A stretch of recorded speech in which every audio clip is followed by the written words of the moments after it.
Hello and welcome. My name is Ross, the Head of Health and Wellbeing here at Green Cross Global, and we'll welcome you to another instalment of our Talking Head series. This is a chance for our experts to share their thoughts surrounding various topics. This time, we're talking everything to do with belonging, inclusion, and diversity. And I am thrilled to be joined by the lead business psychologist, Ellice Whyte, and the founder of Thrive, a neurodiversity consultancy and training organisation, Simon Nichols. How are you both? I'm good. I feel like I was waiting for you to talk first, Simon. I'm good, thank you. Yeah, it's been a really sunny day today, so I'm just feeling very positive. How are you, Simon? I'm really good as well. And do you know what I was doing then, Alice? I was waiting for you. I was thinking Ross said you first, and I was but yeah, I always let ladies go first as Both well. being really So polite. I was being really polite, yeah. And look where it's got us. We're already off to a flying start. No, I'm feeling Little really awkward positive as start. well. And yeah, it's been one of those days, one of those weeks, one of those months. So it's yeah, just good to be on here with both of you. Actually, it's fantastic. Yeah, definitely nice to be back chatting together. No, I love these. I love these. And I've already learned a little bit of a lesson. So what I'll do is when I start the questions, I will direct it to someone first. I usually don't like directing. I usually like just open and just leave it hanging there. But in this occasion, We'll take it in turns. I'm going to be Yeah. more, I shall alternate it. So the first question, we hear a lot about inclusion and diversity in the workplace. But actually, what do they mean and what do they mean to us? So Simon, if it's okay, I'm going to start with you. So inclusion, diversity in the workplace, what does it mean to you? So I think we've got to look at this in two ways. We talked about inclusion and we talked about diversity. So inclusion, if you take this when we think about in the workplace, what we're talking about is those efforts that are made by organizations to create an environment where all of the employees, regardless of their backgrounds, their differences, their creeds, where all of those employees feel valued. And that value is also integral, I feel, to that organizational culture. And we're probably going to talk about culture quite a lot today. And I think for me, what that inclusion element means is that fundamental, it just means ensuring that all employees have access to the right opportunities, the right resources, and they're actually able to contribute meaningful to the organization. And we'll probably come back to that as well. So that's inclusion. Diversity is that's where we talk about the range of human differences, and we're talking race, gender, ethnicity, age, sexual orientation, religion, disability. It's about that focus on that representation within an organization of those various demographics that I've just mentioned there. And then I think actually when you start to put both of those together, you can very quickly see if a workplace isn't inclusive by some of the reactions or the scenarios that you see where an organization may hire what it believes is a diverse workforce, only for then those policies, the practices within that actually don't work. And I think you need inclusion as with diversity as much as you need diversity with inclusion. And yeah, that's my brief on it anyway. Oh, excellent. Thank you. Ellice, how about you? Yeah. What's your thoughts? I agree with everything that Simon said, and I think that if you really want to get that diversity and inclusion right, is that you have to be collaborative with the people that you want to involve, because it's really painful to see how often people, people and businesses try to be inclusive, diverse, get that sense of belonging, but they don't talk to their staff about it, and they don't look at the data and actually understand the needs of the people that they're trying to improve the sense of belonging for. And so it's all about collaboration, and of course amplifying the voices that are often overlooked and marginalized as well, with all of the groups and networks that Simon's already mentioned. Like, don't forget to speak to the people themselves to make sure that you are hearing what they want and need and not just making any assumptions. And I love that, really putting the people as the focus, kind of employee resource groups and things like that. Because I see Yeah. organisations that are diverse, but actually then they miss the mark of not being inclusive. So they've kind of Mhm. gone halfway there. Like we've got this diverse workforce, but actually we're not inclusive with them. So no, thank you both. Yeah, so really diversity is kind of the what, and the inclusion is kind of the how, isn't it? But I love it, centered right at that is the individual. We've got to speak to individuals. So continue on about language then, and I'll come to you first, Ellice, if this is okay. So from your experience, have you seen a shift in the language and conversations around diversity inclusion in recent years? Have you seen a shift and a movement? Oh, definitely. I think, nowadays we are really fortunate to have people with whose job roles it is to be diversity and inclusion Mm. uh, specialist directors, etc., within the organisation. People have made businesses around this, so you can get freelance and consultants that do this, um, and that wasn't something that we used to have, going back 5-10 years. Mm. So the fact that we now have an actual job role that's created for this, I think, is a massive shift in the conversation, and so people are there to lead the way and lead that conversation, which is superb to see. Yeah, it's I think as well. Oh yeah. it's kind of moved that it Mm. used to be like this niche kind of secretive topic, didn't it? When you mentioned ED&I, everyone was like, "What does that mean? Where are we going with that?" But yeah, we've got a real mainstream awareness happening, haven't we? Yeah, absolutely. And it's really lovely to see that there's a lot more attention to it in terms of research. So, we're people are now publishing their gender pay gaps, and that we are seeing real valuable research being published from a wide range of different sectors that is now looking at the issues that are within this kind of space and how we can overcome them and how we can move forward as a community, as a society. And that's what I really love to see, the fact that we've got job roles within this space, and now we've got real research that is helping us learn from what not to do and how we can improve as a society. And from that, then when we get that data, then it really gives us real actionable steps, isn't it? So instead of us just Mm, talking about it, so we can actually start to implement strategies and measurable goals to achieve progress. And we're really seeing businesses really kind of recognizing the importance of ED&I as well for ethical reason and its impact on the body, to really absorbing this, so to be able to gain the best talent possible, isn't it?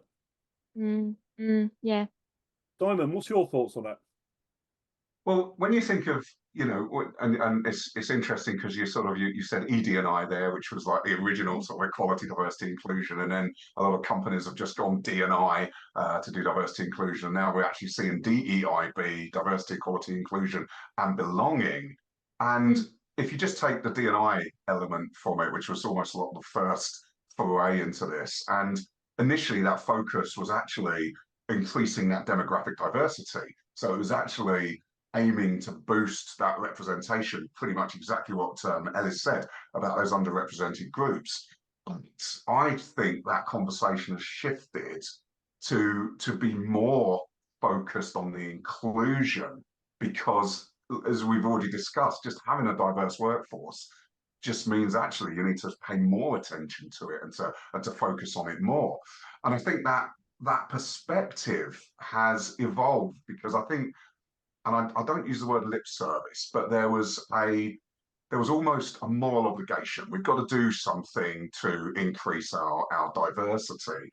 And I think that actually it's now being looked at, as you say, Ross, it's part of strategy now. It's critical, it's crucial for business success to have that level of inclusivity. And I think it's, we've seen it, because the initial foray into it was race, ethnicity, was sexual equality, and we've seen now in recent years neurodiversity, mental health, We've seen socioeconomic status, all the great work that you're doing with Finwell. You know, it's about getting that financial well-being in as well. So I think organizations who are adopting, I guess, a more comprehensive approach to it are actually achieving that inclusivity a little bit quicker. But yeah, I think it's the shift has changed massively in what we've seen, even in the last 6 months, even. Yeah. And I think, you know, to pick up on your points, you know, about this evolving language, which I think is really, really important. You know, terminology is changing, and I kind of like, yeah, so D&I, ED&I, DE&I, and actually what you mentioned there, I really love that. And what I love is about belonging, and actually more and more conversations about belonging, and I think that is really important. You know, yeah, new phrases, you know, more research, as Ellis said, is really leading this. You know, a whole, I think it's given it a really big kick when we're talking about neurodiversity, you know, and inclusion there, and actually it's making us really focus about our respectful communication, about, you know, real growing emphasis on using respectful and inclusive language. So yeah, no, a real kind of is gaining momentum, as you said, kind of weekly. And I love this whole phrase of belonging. I love belonging. So the question then, my next question, and I'll come to you first, Simon, on this, is let me just have a look at my question here. Yeah. What are some of the biggest challenges to achieving a truly inclusive workplace? Fantastic question, and I'm going to use 2 words in a minute, and then as soon as I've used them, I'm not going to go too deep into it because Ellis is going to blow this wide open. This one. So let's think about lots of challenges, unfortunately, for organisations. The first one, unconscious bias. That's ready for you to look to expand, Ellis. When you think about unconscious bias, this is people, even now, even with the education we're going through, will make decisions that favour certain groups without even realising it.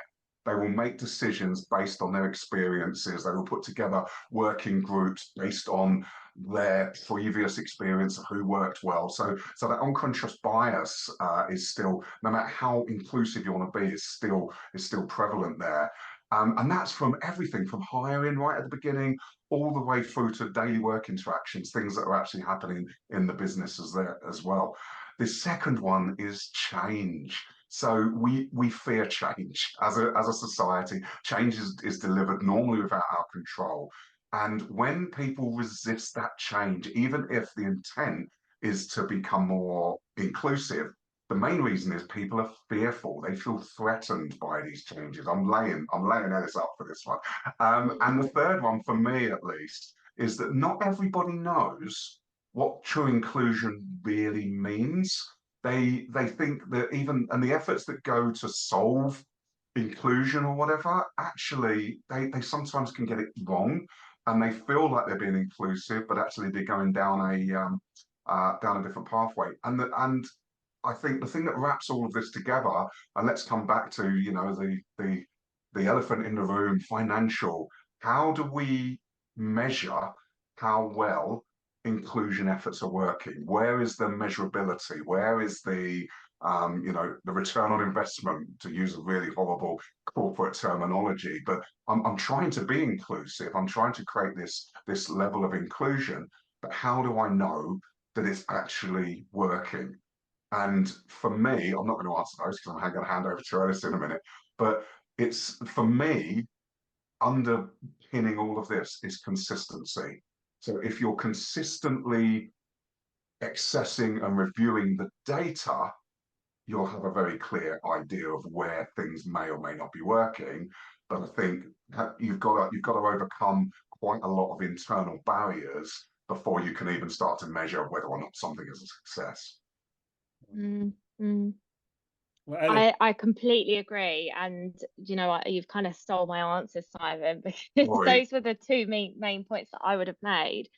And you mentioned about the systemic barriers, and this isn't just within yourself as an individual and in the workplace, but just as a general community and society. And you know, I'm not gonna go too far into that, because I think that I would never, if we tried to summarize it now, it wouldn't do it just. And so I feel like, as you say, there's so much training available, and but to be aware of the unconscious bias and the influence that can have is it's immeasurable. It's incredibly huge part as to the biggest challenge of being truly inclusive.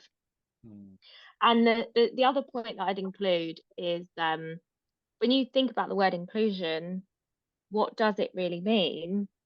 Well, it's a very subjective part, isn't it? And what makes me feel included might not make somebody else feel included. And so,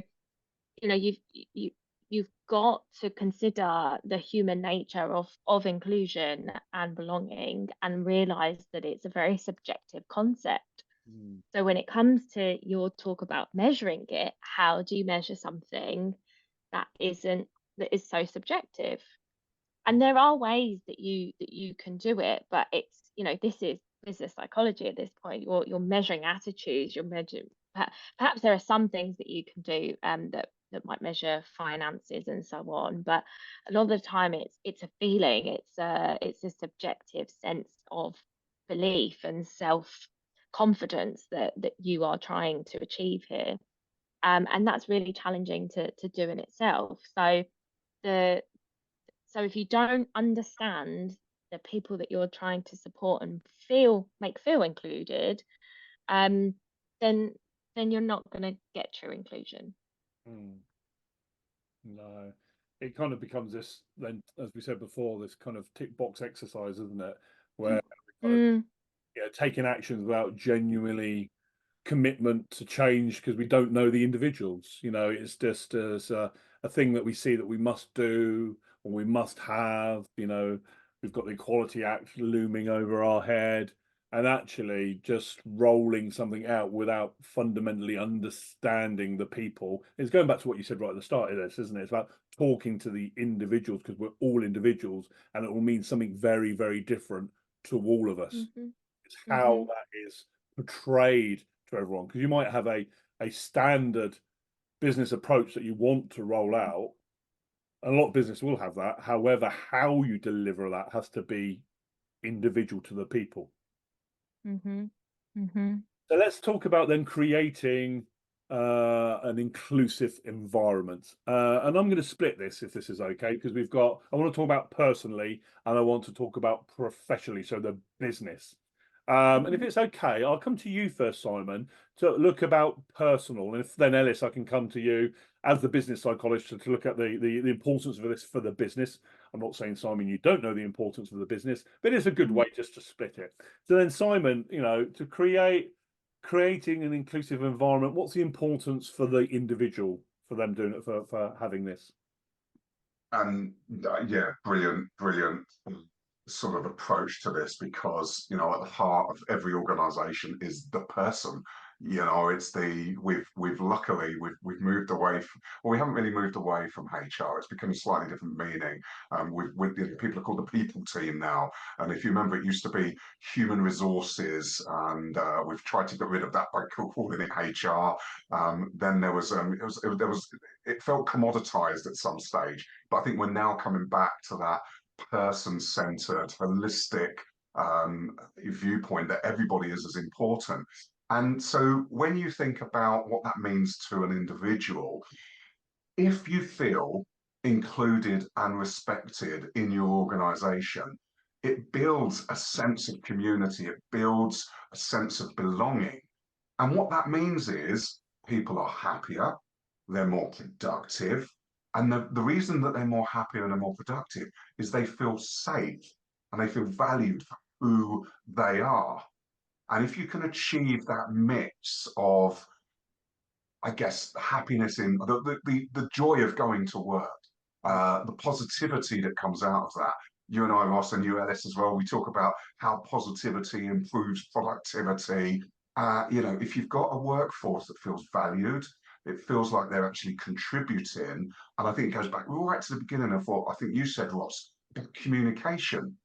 If we're communicating to the workforce, not only the positives, but also the negatives associated with the business, why we're doing certain things, we suddenly announce a reduction in force, or we announce job losses and redundancies. People very rarely understand the reasons behind that. So we give this little bit of information, and that then undermines all of that great work that people have been doing. Be open as a business, be transparent as a business, and that will encourage everyone to feel part of it and to belong. And we've come full circle, I think, to belong. So I think that's what it means for me personally, having been an employee and having spoken to lots of organisations that want to make it better for their employees. But yeah, I mean, professionally, I mean, you've got a whole different ball game there as well. Oh, I think there's so many things that I could say that I'm struggling to be concise. So, um, in terms of the benefits of doing it professionally, well, diversity has been proven to literally improve your financial bottom line. You Mm. know, if you really want to drill down into the facts and figures, you can see a financial benefit for it straight away. And I know that unfortunately that's what it drives down to for some businesses.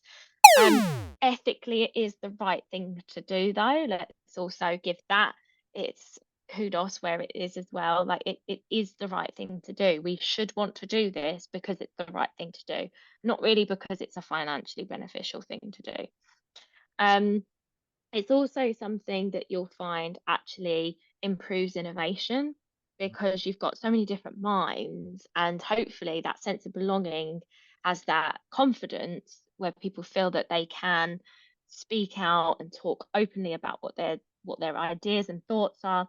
They're welcomed, they're understood, they're valued, and so actually your innovation is going to be at another level because you've got a beautifully diverse range of thoughts and ideas and people in there, Mm. which then has a benefit in their decision making, that has a benefit in your talent retention and your even talent attraction to the organization as well, because that is one of the key questions that we're seeing a lot of young people moving into the workplace now, is looking for how their organizations are supporting their staff.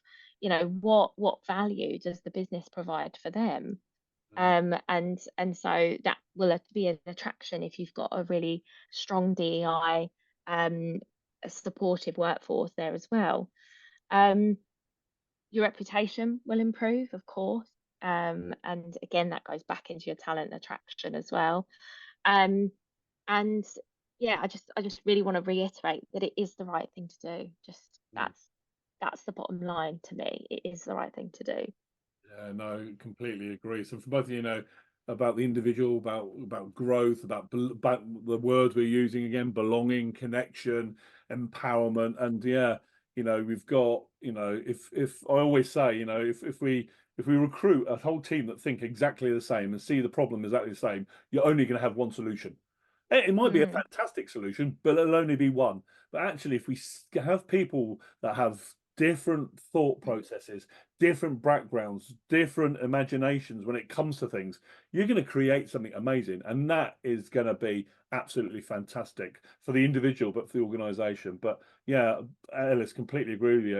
It's morally, it's the right thing that we should be ethically. This is what we should be doing. We should be doing. So I realise we're coming to the end, but I'm going to finish by actually, it's always good to have some actionable steps that our listeners, our viewers can take away. And I know you've got reams and reams and reams of these, but I'm going to ask you both for three. It doesn't necessarily have to be your top three, just three. And Ellis, if it's okay, I'm going to start with you. Can I have three actionable steps that individuals or businesses can take to start to make our environment more inclusive, please? Definitely. So my top one is always education. If we're more aware, then we're more compassionate and we understand how to support somebody. Awareness is key in this situation. So obviously that's something that we specialize in. And there's so many wonderful people who are putting blog posts and social medias and videos and TikToks and all the wonderful things that actually there's a lot of awareness out there. So it's just getting the right information, right? Mm. So awareness is key for me. The second thing that I would do is to be mindful that everybody's different and be more accommodating for that. You Mm. know, let's say, for example, people know they're a morning person or a night owl, and we all joke about that. But why can't we live in a place where actually we can support that and Mm. allow people to work to their strengths? So if they have certain qualities about them or certain traits, then can we allow them, accommodate them to work to those strengths?